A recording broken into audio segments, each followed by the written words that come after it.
Hello everyone, welcome back to my channel Parnee's creative edge. ముందుగా మీకు మీ కుటుంబ సభ్యులకు నూతన సంవత్సర శుభాకాంక్షలు. నూతన సంవత్సరాన్ని కొన్ని శుభ సూచకాలతో ప్రారంభిద్దాం. శుభ సూచకాలంటే భగవద్గీతని మించింది లేదు. సో దాని నుంచే ప్రారంభిద్దాం.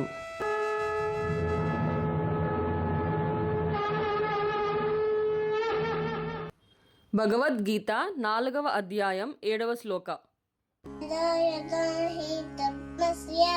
జానిర్భవతి భారత అభ్యుత్థానని ధర్మస్య తదాత్మానం సుజమ్య. జాన్విక చెప్పిన 4వ అధ్యాయం 7వ శ్లోకం అర్థం ఏమిటంటే, కృష్ణుడు అర్జునుతో ఇలా అంటాడు: ఏ కాలంలో ధర్మానికి హాని జరిగి అధర్మం జరుగుతుందో ఆ సమయంలో శిష్ట రక్షణకి, దుష్ట శిక్షణకి మరియు ధర్మ సంరక్షణకు నేను ప్రతి యుగంలో అవతారం దాలుస్తాను. భగవద్గీత 12వ అధ్యాయం 1వ శ్లోకం.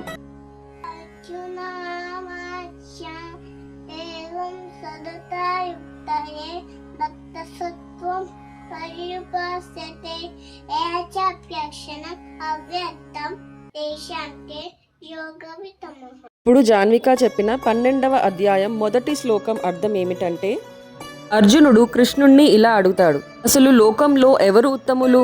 నిత్యం మనసును నీపై నిలిపి పూజించే వాళ్ళ, లేదా ఆకారం లేని ఆత్మను ఆధారించే వాళ్ళ?